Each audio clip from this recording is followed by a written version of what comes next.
Hey, what's up? It's the ManFUzed Podcast. I am Kay Lee, audio producer, your host, sitting here with the co-host, my friend, Ben H. What's up? Up until this point, we have been a weekly podcast. So as part of our New Year's goals, we are trying to bring you content, hopefully, multiple times a week, if not on a daily basis. Yeah, definitely. So you're welcome. With all kidding aside, we do thank you for listening. We thank you for all the support. Please join the show. If you have drama going on in your life, submit it to the ManFUzed Podcast. If you need advice, Ben H. wants to give you some. To declare advice would be like, you should do this. The truth is, it's just the way I see it. Nice fishing hat. Thank you. Yeah. Is this a fishing hat? It is indeed. Oh, okay. Did you notice that the American flag stripes are actually fish? Yes. And this fishing hat keeps bumping my damn microphone. I want to buy a shotgun. What is that? A shotgun, like we used to shoot birds with this weekend. Oh. So I have a question about that, Ben. Yes. You went with our buddy Kyle, who Right. happens to be my neighbor, whose son happens to be in the same class as your son. They're like best friends. Right. Yeah. I introduced you guys. Yep. The kids have become friends. You guys have become friends. I text you, and then to find out you're in my neighborhood, you're right across the street from me. I was right there. And you text me back because I'm like, hey, what are you doing today? And you're like, well, we're going to shoot birds. We're bringing the kids and we're going to hunt birds. Yeah. Now, when y'all came back, I greeted you outside, curious to find out what happened on this hunt, but ultimately find out there was no hunt. Yeah, it was a bit of a hunt, but not in the way that I had thought. I am a novice to beginner outdoor sportsman. I would consider myself intermediate to expert on most weapons. And target shooting, I'm excellent. I'm not a big hunter. I like hunting because I like eating and I like cooking and I like the idea of harvesting my own food. Yeah. So whether it be growing or murdering. Well, ultimately, every steak or anything we've ever eaten has been at some point in time, its life has been extinguished. Let's just say it that way. for your satisfaction. Right. So the idea of harvesting my own source of protein is attractive to me. I mean, I want to go moose hunting. As a single guy, yeah, when you were looking to find a one-night stand or a girlfriend or, a friend, anyone, you could call that a hunt. Sure. There are guys, when it comes to women, enjoy the hunt, the chase of that piece of meat. That's right. Now, with this particular piece of meat, because you're a married man, you're kept, you're faithful, you're a loyal man. Indeed I am. You've hung up your Coxman trophy, all right? You've hung it all up. In the name of love. In the name of family. In the name of family. That's right. Now, you're not out to hunt for the sake of just killing. I enjoy shooting guns. I enjoy being outdoors. I enjoy, hiking and camping and backpacking and mountain biking and anything, snowboarding, anything to do with the outdoors, I'm pretty much into. So the combination of those two things is attractive to me. Now, I think that much of the hunting culture that I see that I disagree with, the inhumane things that I see happening in the hunt, when you're just kind of killing for fun. Killing for the sake of killing. I'm not that far down the road yet. I'm more into, I'm not there yet. But Kyle is an avid outdoorsman. Yes. I've told Kyle before, I've asked him, invite me when he hears of something that regarding hunting, because I'm interested in taking jack hunting and having that be part of the way that he and I bond. In my family lineage, my uncles and their sons hunt together. My dad's not a big hunter, so we never really hunted together. I always wanted to. I always saw that connection between father and son, but I don't really know what I'm doing. I don't really know how to sign up or what to bring or where to go or what to even look for. I mean, I'm just outside of the culture. Where Kyle is in the culture. Yeah, he is the culture. Yeah, Kyle is the culture. Yeah. Kyle Martin is the culture. That's right. He is. He is. And shout out to you, Kyle. I was kind of dumbfounded as you might have been when you got there, because I would imagine in your mind when he said you guys were going to go hunting and shooting for pheasants, Right. that you guys were going to be out there in this hundreds and thousands of acres of woods blowing your little duck call. The duck call. The pheasant call. The pheasant. All camouflage. You and nature. Only to find out, which I've never heard of this way of hunting. Yeah. You're sitting around a big wide circle, right? Massive. There's caged pheasants in the middle In the middle. that are let go at certain times. They're tossed up in the air. And once they're tossed up in the air, they fly. Now, who's the tosser? The tossers are the guys that are working the hunt. So they're pulling them out of these boxes? Yeah, they're like behind a squared off like fence area. You can't see the guys that are doing the throwing or the birds at all. All you can see is a fenced off square area in the middle of basically the way I describe it.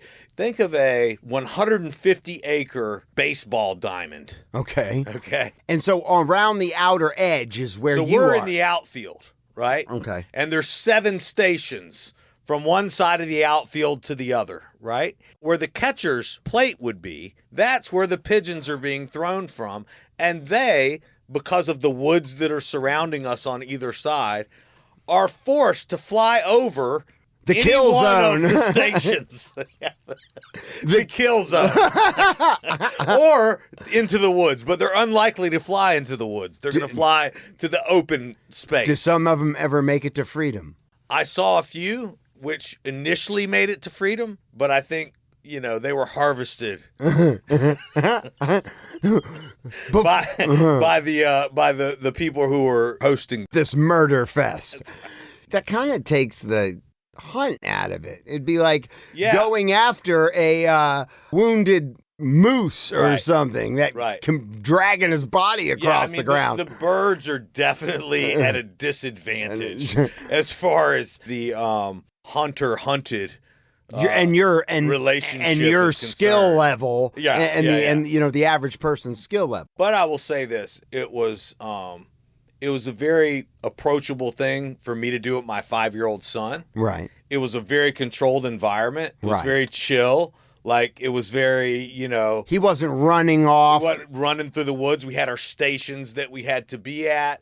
There was rules. We're talking about firearm safety and what is a shotgun shell. And, we're talking about those things and how it's going to be loud and how the birds are going to fly over and then the birds are going to fall. And then you have dogs that go get the birds. Right. And bring them back to you. The dogs that worked there were like special operations bird dogs. They were unbelievable. It was a different format than I've ever been on, because I've been on pheasant hunts before where you actually got into the woods where pheasants have been released a couple hours ago. Okay. And you go and you find them. Right. You know what I mean?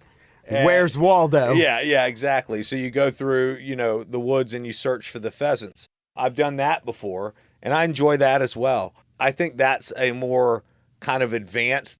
For me, this is more about just like the fundamentals. This is your introduction to the culture. It's a very approachable way to go out and get your hands on a shotgun and actually shoot birds. At a moving target up in the air. Yeah, exactly. Right. Before you go like out into the wilderness Right. with a shotgun and do the same thing. They teach you about, the low bird is 8 feet. Under 8 feet, you don't shoot. Well, yeah, because then you could shoot somebody in the face. In this scenario, because it was so controlled, you could potentially shoot a dog. And there were massive consequences if you shot a dog. It's like 5 G's plus medical expenses plus. Oh, they have those rules outlined. Oh, if you shoot a dog. If you shoot a dog, it's $5,000 off. That's where you start, is $5,000. And it goes from there. Oh, wow. It was cool to see the discipline of all the hunters when like a bird was flying low. No one even had to say anything. It was just a low bird. And I was scolded at one point. Oh, who? Oh, yes. What did you do? Well, it was weird. So after the hunt, okay, and by the way, we shot like, I don't know, a dozen birds or so. Now, they clean your birds, your kills for you. That's right. So they skin them and they give you the meat. Yeah, the breasts. So I came home with 6 breasts. Have you eaten one yet? Dude, I hooked them up in the crock pot with the whole recipe. I know you don't like the crock pot. I hate the crock pot. But it's a good way to do it's like chicken. Yeah, it tastes It very wasn't similar to gamey chicken. or anything? No, it tastes just like chicken. Oh, okay. Yeah. Why were you scolded? What was your offense? This was interesting. So I thought I was doing a good thing. All right. Jack had a Mountain Dew. Ooh. And I had an empty water bottle. And I look over on the ground. We're hanging out outside of. There's a cabin, like a lodge, and then there's the area where the stuff is being cleaned up. And then we're all just kind of hanging out talking. And Jack goes, "Daddy, I'm done with my soda." So I took the thing, and I saw a trash can laying on the ground, like sideways, like a rolling trash can, like it'd been blown over by wind. Okay. Right? So I pick it up. I open it to look inside. What's inside? Cans, bottles. Looks like recycling to me. So I'm like, perfect. I throw a can and a bottle in there. And I close it and I leave it standing upright. How? Because I'm thinking, hey, this thing was knocked down. How dare you? Dude, about 10 seconds later, the boss of the hunt, he goes, "Hey, that's not a trash can. Don't put anything in that trash can. You just said it wasn't a trash can. The trash can's inside." Oh. And I said, "Okay, sorry about that."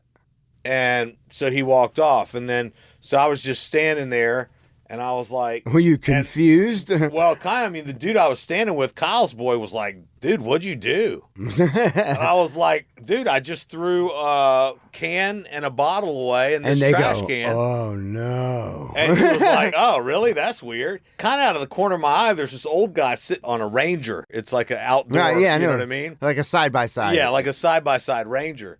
And I see him kind of look at, he's just staring me down, dude. Staring me down. I told my friend, I was like, "Yeah, I don't know, dude. That was weird." So I see him staring me down. And he does not like me at all. Before I know it, somebody goes, "Hey." And I looked and it was him. He had gotten out of the Ranger and walked over to me. But you didn't see him walk, so it was almost No. like, how did he get here so fast? Right. Yeah. And I was like, look. And I mean, this is a pretty tough, rough-looking old guy who turned out to be the owner of the actual entire 100-acre property. So he's sitting there monitoring all the operation. Monitoring everything. That's why he was giving you He looked at a me and he hate goes, stare. "Look here. He's told you, and now I've told you. That's not a trash can." But you didn't make another offense and put something back I didn't in? know. Not at all. Did you say, yeah, I understand that? I said 2 words. "Yes, sir." I swear to God, that's all I said. I just looked at him and I said, "Yes, sir." Then he turned around and walked off. And the guy standing there, he's like, "Dude, you just got fucking like tried by the old dude. Like, what did you do?" And I was like, "Bro, I'm telling you." And the old guy walks over to the trash can and lays it back down. How it was, like it looked like it blown over. I thought I was doing a good thing by picking up the trash can, you know what I mean? Right, cleaning. And he laid it back down. Did he take your trash and throw it out? This was the interesting thing. None of the trash was removed. And, you know, I just threw 2 things in there. There was a quarter of the trash can was full. It's not like you ate a hot dog, bit it in half, threw the rest with the mustard and ketchup everywhere. It was a recycling bin with cans and bottles in it. Okay, did you ever get to the bottom of what the fuck is wrong with this sacred tipped over trash can? No, but I just let it go. The afternoon proceeded. I ended up going and hanging out with the old guy and, you know, got to meet him and talk to him about his property. He's actually a really nice guy. We got along fine. I just completely let it go. You didn't even think, hey, you know, just curious. Sorry about my offense and my law breaking, but Nope. Why is it that trash can, that would bother me? No. Like, why is it that trash can has to be tipped over? What is its purpose? I'm sure it has one, but what? It just ain't the trash can. That's all you need to know, boy. Discussion's over. Now, was there any trash like hanging out of it? Like almost like a... No, this was a very clean property. I mean, the whole place was pristine. Were they trying to entice bears? It was only recyclable.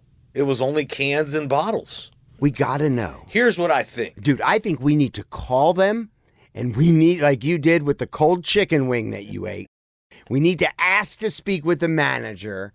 We need to apologize again for your No way. discretion. Because they're going to know who it is. Dude, I want to go back and do another bird shoot. Well, you I want to can. be known as the trash can guy. Why can't we say, hey, listen, we have a podcast and we were talking about your beautiful property, and my friend and co-host here, his offensive actions that warranted 2 disciplinary verbal threats and intimidation. But we just got to know what's the function and why.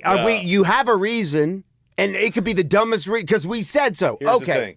I know these kinds of people because I was raised and grew up around these kinds of people, man. These people. And these kinds of people don't give a fuck. What they say is what they say. It just is what it is, and that's all the fuck you need to know. And that's the way it is. And that might be the case. And I accept that, move on. But what if there is a reason that you're not thinking of? I know the reason. Because he likes it tipped over. No, the reason is because the recyclable only, and most people don't look into it to see whether or not it's only recyclable. Fair. And so probably what occurs is that people just throw regular trash in there. They like people to throw the trash inside, and, whether or not they separate it afterwards, I'm not sure. There was only cans and bottles in there. So they probably go through and separate it, or you throw your cans in the recyclable or whatever inside, and they don't want people mixing it up. But why was it tipped over? As a way to discourage you. That's right. So it's flipped over because people have violated this and it's been a massive issue, pain in the ass for everybody, specifically for these 2 guys. They've probably had to cussing matches about it, Cursing at the end of the night. Exactly. Like these damn idiots. Yeah, exactly. The whole thing. So they're like, we're just going to turn it on its side. There's no way anybody's going to come and use it. Then right in front of them both. Is there a sign that says, do not touch? You would think that would be an easier, leave it standing up, don't fucking touch. Well, because you'd go, what's in there? Does it have a lid? Oh, yeah, it's one of those. Right, yeah. So it has a lid. So to the customer, who knows what they got in there? Maybe they got guns in there. Maybe they got fucking... In my yard, if the trash can's tipped over, I put it upright. I do the same thing in your yard. Yeah, thank you for that. You know what I'm saying? I mean, I pretty much do that anywhere I go. Right. If I see a trash can tipped over, I'm going to put it upright. Unless it's one of those like big city metal ones that I probably couldn't pick up anyway. But even still, I might try. You know what I mean? Because that's how trash cans are built, to stand upright. And I saw this trash can lying over, and I'm thinking, this is the right thing to do. I'm going to do these guys a solid. I'm going to show them that I'm not above. I'm respecting their property, just like wiping the toilet seat or something. Well, I'm not going to do that unless I've got to sit down on it. I'm just saying, when you pee on the toilet seat, you got to wipe it up. That is you know what true. I'm saying? Well, that's why I go for the urinal in a perfect world. Well, I mean, I'm just saying, even if you lift the toilet seat and pee on the bowl, I have a confession. You should still wipe it up. It's just a polite thing to do. I don't think I've made this confession. When I'm at home, I sit down and I pee. Oh, no. We lost another one. I am a man who sits down when he pees in his own home. Yeah. Why? Because I don't want to pee all over the seat, and I don't want to have to clean it. So therefore, and I don't have to hear my wife bitching about me not putting the toilet seat down. Yes. I don't know why that's an issue anyway when a woman can just walk in and put the seat down. Why is that an issue? That's a good question. Women, if you listen to this, why is it such a big deal that your significant other, boyfriend, boy toy, whatever you want to call it. Yes. Why is it such a big deal that men who frequently visit one of your bathrooms don't put the toilet seat back down after they pee? Is it that hard for you just to take that one layer and put it down before you sit? I think it's the idea of like chivalry. Like opening the door for a woman. That's right. You're going to be the one that touches the toilet seat before you go and wash your hands, so that she doesn't have to touch the toilet seat before she sits down. But would she rather sit on a toilet seat that's stained with yellow urine? No. She wants to lift the toilet seat and then put it back down and clean up anything you hit with the bowl too. But I just sitting don't down is better math when you consider all those things. Does your wife get mad at such a thing? I mean, not really. Not really. But she would be more upset if the toilet seat were left down and she sat on pee. I'm sure that she would prefer the toilet seat be down and clean, and it is most of the time. She might argue that fact. Is that one of her gripes that you hear? Mainly in regards to Jack at this point. Oh, of course. Yeah. My son Kai, too. Jack. And he'll say, I put the toilet seat up. No, the fuck you didn't. Yeah. How? No, you did not. Don't lie. There's no way. So if you wake up in the middle of the night, Ben, it's 3 a.m., you can barely see. Yeah. You walk into your bathroom. Yeah. Are you standing up when you pee, or are you just going to sit your tired ass down? Standing up. That's cool. I'm going to sit down at home. Call me less of a man. I didn't say that. No, that's just how I feel. Well, no, I think you should feel that way. I didn't say that. But if I go to your house, guess what, buddy? I'm peeing standing up. No, I'm standing up. Unless I'm on your Toto toilet. There you go. And then I'm getting my butthole cleaned. That would be worth the sit. So how much did it cost per person for this hunt? $225. $225? For myself and Jack. But what did Jack do? Jack didn't shoot. No, there was no charge for Jack. If okay. Jack weren't there, it'd be $225 for me. So if Jack was shooting at his age, could he shoot at his age there? You could probably share, like there's 2 people per station. Sometimes you can bring a person with you, but you can't both shoot, right? You can only have one gun. So there'd still be only 2 guns per station. And what's the name of this place? Etowah Valley. Etowah Valley. Yeah, it's called Etowah Valley. They also have a sporting clay range, which I'm very interested in going. So where shooting. they shoot those things on a disc. Oh, dude, I love doing that. It's so much fun. Now, did you hit anything, Ben? I did. You killed a bird. Kyle had to pay $225. He did. You had to pay $225. That's right. You guys were gone all damn day. Oh, dude, we were exhausted by the end. I went through 2 boxes of shotgun shells. You're sitting there.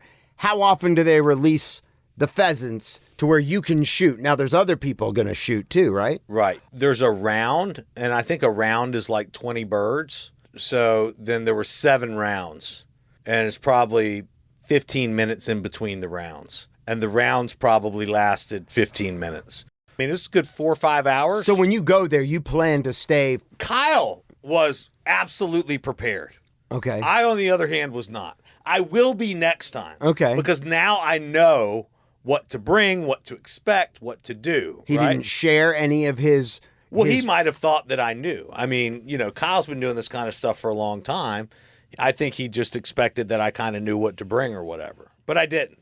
And so Kyle had a nice bag that he carried his shotgun shells in, and he also carried my shells. The bag was great to put everything in. They had water there, but I would have brought a big jug of water. Right. I mean, I might even have brought a flask. You know so what I mean? could you drink there? Yeah, if you had a flask of whiskey. I mean, you're not sitting there with a bar on the back of your truck getting hammered. You're not tailgating or anything. But, right. You got a couple sips of whiskey would have been nice there in the afternoon. Right. Now I'm interested in purchasing, a nice shotgun. You don't own one? I own a couple tactical shotguns, but I don't own... Like a Mossberg or something? Yeah, I've got a couple sawed off, like pistol grip pump. But you're talking about like a hunting shotgun. I'm talking about like the one I like is the over-under, and then I like the semi-automatic too. So there's 2 of them that I like. Well, it's very interesting. Yeah. I think you would have a good time. Oh, I'm sure. I'm going to pick up that trash can. I want the old guy to come and yell at me. I'm going to steer clear. And you're going to steer clear. Yeah. I've got to know the origin. We'll wrap up today's episode. Join the show. Hit us up, ManFUzed.com, and check out our ManFUzed Gear. Ben H has been crafting some amazing looking gear that'll work when you work.